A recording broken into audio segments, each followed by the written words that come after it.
Hi, I'm Mike Miklas, and I'm the broker owner of Integrity Mortgage. And we're a boutique mortgage brokerage in Northern California where we've literally been serving hundreds of families for the last 29 years.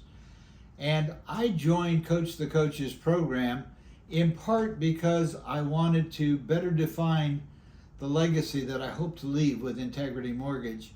And even more than that, I wanted to rehone my skills as a public speaker, and I wanted to create a platform for the effort I was going to make to independently write a complete book on my own.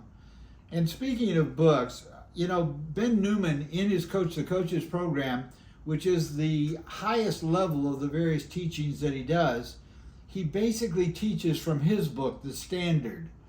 And the entire premise behind The Standard is standards over feelings. You might feel like heck this morning, but you still got to get up and put in the grind. You might not feel terrific today, but you still have to have that tough conversation with an employee or with a client that's upset with your services. So you can't let your feelings drive your life. You have to be better than that. So standard over feelings is an entire concept about that. And Ben teaches it. But more important, Ben lives it. Anything that he does 100%. And his standards are very clear. And he even talks about sometimes having to do the unrequired. Well, just think about this for a minute. If you're going to do the unrequired, you pretty much better have done the required first. I'm not going to go into that in great detail, but I'm just going to share with you that the idea of standards over feelings is an easy idea to consider, but it's tough to implement. And it requires a great amount of discipline. In order for you to have that discipline, you have to find out the inner drive that's within you. Now, some people call it your why or your reason why you do things. But Ben drills down a little deeper than that, and he gets all the way to what is your burn? What is that thing that happened in your life where somebody either told you you couldn't do something or someone put you down in a way to where you wanted to prove to yourself that you were better than that? That's the burn. That's that underlying current behind the what drives you. So he also teaches that once you know what that burn is, if you connect with that desire to serve others created by that burn, because all success comes truly through the service of others, not through serving yourself. In fact, I would even go so far as to say that if you put yourself first, you're going to live in fear and you're not going to follow through. But if you think about the importance of what you have to offer others, then that level of service and desire to actually change someone else's life is going to continue to drive you in whatever pursuits you have.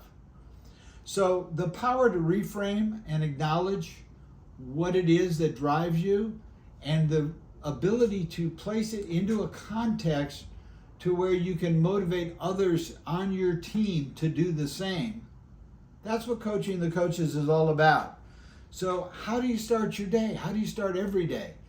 Well, do you start it with an affirmation of your burn and some positive affirmation about our connection with our Creator? And then after you do that, do you engage in exercise and get a good sweat going and set your body physically at the same level of performance that you want to set your mind and your heart? These are basic ideas. But once you take those two ideas, how about a third idea? Do you set with intention a desire to actually impact somebody else's life in a positive way? Whether it's affirming with your spouse how important your spouse is in your marriage, whether it's affirming with one of your children how special you think they are and how they're going to do a great job at school that day, or that employee that needs that little bit of recognition because they had a tough day the day before. If you don't reflect on the needs of others, you're not going to see those opportunities. You're going to miss them. And missing them means you're missing the opportunity to be an effective coach. So let me pause for a minute and just ask you, what do you want for your legacy? What are you passing on now that is important that you wouldn't be passing on if you were connected with the inner burden in your heart and the knowledge that you could really serve others if you pursued a gift that you have within yourself. These are the questions that you're going to get asked in Coach the Coaches. These are the things that you're going to explore within yourself. And as you do that, that process is going to be a very fulfilling activity.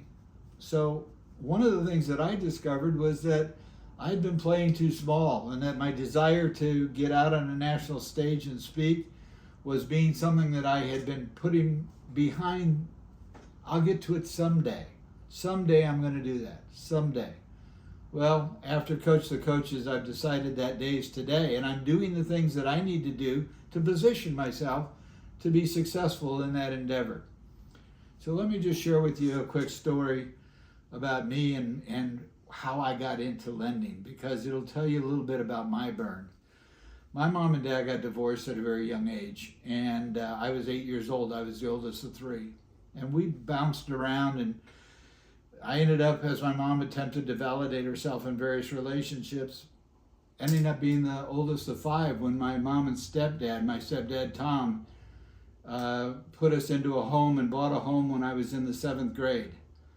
But it still wasn't that easy. My mom and I butted heads all the time. And by the time I was 14 years old, I was paying monthly board to stay in that home. Well, one day we had an altercation that I'm not going to get in depth on. We'll save that for another day. But the result of that altercation is that at 17 I moved out, and my stepdad co-signed so that I could live in a little studio apartment right by the high school to finish my high school years. You know, I never did go back home. But the value of home, it's hard to talk about. But it's what motivates me every day. And it's the reason that Integrity Mortgage, after 29 years, is still here, and we're still serving hundreds of families when we can. And that's the reason we can, because I chose to fight through the tough times, and I chose to build the same type of people around me as the values that I have, to put the families first, put the single mom first, put the veteran first. We can change people's lives in this business, and I'll bet you can change people in yours.